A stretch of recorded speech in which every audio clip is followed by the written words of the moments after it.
কোনো সব দিনের মতোই আমরা ঘুরতে গেলাম। কত গল্প, কত হাসি, কত কথা আমাদের মাঝে। অনেকটা দূর যাওয়ার পরে থেমে চা খেলাম। ও রাস্তার পাশ থেকে আমাকে গোলাপ ফুল কিনে দিল। আমার মাথায় হেলমেট ছিল না, ওর মাথায় ছিল। তাই আবার চলার আগে হেলমেটটাও আমাকে দিয়ে দিল। আমিও পরে নিলাম। গল্প করতেছি, ও ড্রাইভ করতেছে, কিন্তু হঠাৎ বুঝে ওঠার আগেই একটা ট্রাক পেছন থেকে এসে ধাক্কা দিল। আর সামনে থেকে আসলো বাস। খুব সামনে বাস দেখে উপায় না পেয়ে ও আমাকে ধাক্কা দিয়ে ফেলে দেয় রাস্তার এক পাশে। আমার তেমন কিছুই হয়নি, অজ্ঞান হয়ে গেছিলাম। তারপর আর কিছু মনে নেই। আমার জ্ঞান আসলো 30 এপ্রিল দুপুরে। ঘাড়ে প্রচন্ড ব্যথা পাইছিলাম আর হাত পায়ে হালকা চোট ছিল। আমার জ্ঞান যখন আসলো তখন আমি হাসপাতালে। কি হয়েছিল স্পষ্ট করে মনে করতে পারছিলাম না। তখন আমার এক বোন আমাকে বলল, তানজিমের অবস্থা ভালো না, ওকে ময়মনসিংহ নিয়ে যাওয়া হচ্ছে। কিছু বুঝতে পারিনি। পরদিন বাড়ি এসে আমি 1 জুলাই ময়মনসিংহ যাই আমার ফ্রেন্ডকে সাথে নিয়ে। গিয়ে দেখি আমার প্রিয়তমা শুয়ে আছে। তার পরনে ছিল আমার দেওয়া একটা কালো টি শার্ট। ওর কালো কালার পছন্দ ছিল না, কখনো পরতো না, কিন্তু আমার বার্থডেতে ও পরেছিল। তার নাকে ছিল অক্সিজেন লাইন, হাতে ছিল হাত ঘড়িটা, কিন্তু ওর হাত ঘড়ির কাছের টুকরা ওর সাদা হাতের গোলাপি চামড়ায় গেঁথেছিল। পায়ে ছিল রক্ত, মাথার বাম সাইড থেকে রক্তের একটা কালো ধারা নাকের কাছে এসেছে। টি শার্ট প্যান্টে ছিল মাটি লাগানো। বিছানায় নিচে ছিল তার স্যান্ডেল। একটা জুতার ফিতা আমার ছেঁড়া। তাকে দেখে মনে হচ্ছে মস্তিষ্ক বুঝি এই তার শ্বাস প্রশ্বাসটা থামিয়ে দেয়। আমার দেওয়া টি শার্টটা পরে ঘুমা। ওর পছন্দ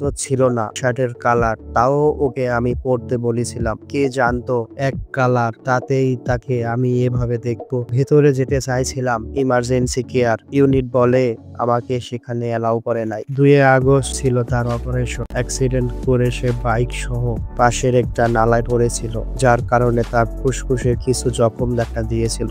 আমি আগস্ট আবার ময়মনসিংহে যাই ওর অপারেশনের আগে। ও তো ঘুমিয়েছিল, কিন্তু যখন ওকে অপারেশন থিয়েটারে নিয়ে যাচ্ছিল আমি ওর হাতটা ধরেছিলাম। আমার মনে হচ্ছিল ও সব বুঝতে পারছে। আমার মনে হচ্ছিল ও আমাকে ছেড়ে যেতে চাইছে। আমি দেখেছিলাম ওর চোখের কোণে পানি ছিল। টানা 4 ঘন্টা অপারেশন পরে ওর অবস্থা আরো খারাপ হয়ে যায়। আমি হাসপাতাল ছিলাম, নিজের চোখে দেখেছিলাম আমার প্রিয়তমা কিভাবে একটু একটু করে ঘুমিয়ে যাচ্ছে। 2 আগস্ট ও চোখ খুলেনি। রাতে বাসায় চলে আসলাম, সারা রাত ঘুমাইনি। সকাল হতে একটা কল আসলো। কলের ওপাশ থেকে বলা হলো সে আর নেই। হতভম্ব হয়ে গেছিলাম।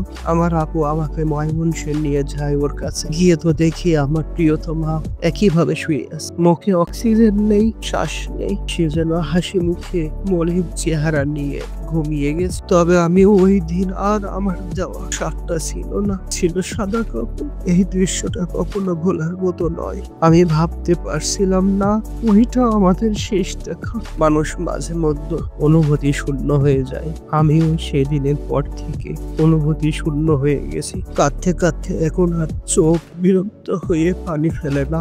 রাত নাই দিন নাই, তার কবরের কাছে গিয়ে বসে থাকতে পারে। একটা সময় মানুষ তো কত কিছুই ভুলে যায়। আমি কেন তাকে ভুলতে পারি না? মেডিকেলের স্ট্রেচারে শুয়ে থাকা তার মলিন চেহারাটা এখনো গভীর রাতে আমার ঘুম ভাঙিয়ে দেয়। আজও তাকে ভালোবাসি, খুব আজও ভালোবাসি।